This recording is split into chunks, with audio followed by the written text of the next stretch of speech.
വളരെ നല്ലൊരു അന്തരീക്ഷമാണ്. ഞങ്ങൾക്ക് ശുഭപ്രതീക്ഷയാണുള്ളത്. പ്രതിപക്ഷ നേതാവും ദേശീയ നേതാക്കളും സൂചിപ്പിച്ചതുപോലെ മിനിമം 100 സീറ്റ് ലഭിക്കും എന്നുള്ള ഉത്തമ വിശ്വാസത്തോടുകൂടിയാണ് UDF മുന്നോട്ട് നീങ്ങുന്നത്. അപ്പോൾ അക്കാര്യത്തിൽ യാതൊരു തർക്കവുമില്ല. ഇന്നിപ്പോൾ ഇലക്ഷൻ ഡേറ്റ് പ്രഖ്യാപിക്കുകയാണ്. അത് കഴിഞ്ഞാൽ 48 മണിക്കൂറിനുള്ളിൽ തന്നെ UDFൻ്റെ സ്ഥാനാർത്ഥികൾ രംഗത്ത് വരും. ഇന്നലെ വട്ടിയൂർക്കാവിലേക്ക് പോകാനാണോ?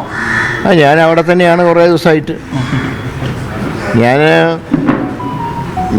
പാർട്ടി പറഞ്ഞ് മാറി മത്സരിച്ചപ്പോഴും എൻ്റെ വോട്ട്, എൻ്റെ സ്ഥിരതാമസം, സ്ഥിര അഡ്രസ്സ് ഇതെല്ലാം കവടിയാറിലുള്ള എൻ്റെ ഇപ്പോഴത്തെ വീട്ടിൽ തന്നെയാണ്. അത് വട്ടിയൂർക്കാവ് നിയോജകമണ്ഡലത്തിലാണ്. 2012 മുതൽ ഇന്ന് വരെ ഞാൻ അവിടുത്തെ വോട്ടർ കഴിഞ്ഞു. സാധാരണ അച്ഛനെ കണ്ട അനുഗ്രഹം വായിച്ചിട്ടാണ് പോകാറുള്ളത്, അത് തന്നെയാണോ?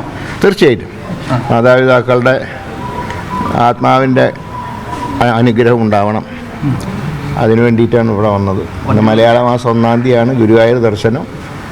മാതാപിതാക്കന്മാർ അന്ത്യവിശ്രമം കൊള്ളുന്ന പ്രദേശത്തിൻ്റെ അവിടെ ചെന്ന് പ്രാർത്ഥന, ഇത് രണ്ടുമാണ് ഇന്നത്തെ വരവ്. അത് കഴിഞ്ഞ് ഇനിയിപ്പോൾ ഇലക്ഷനൊക്കെയാണ്. ഇലക്ഷൻ കഴിഞ്ഞിട്ടൊക്കെ ചിലപ്പോൾ വരാൻ കഴിയും.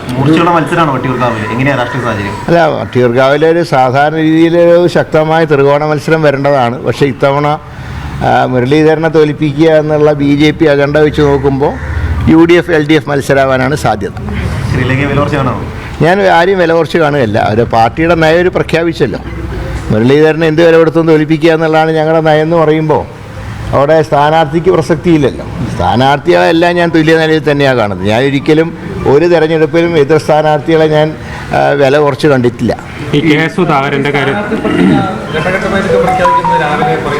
അതെ, അതിപ്പോൾ എന്താണെങ്കിലും 48 മണിക്കൂർ കഴിയുമ്പോൾ 140 നിയോജകമണ്ഡലത്തിൽ സ്ഥാനാർത്ഥികളുണ്ടാവും UDFൻ്റെ.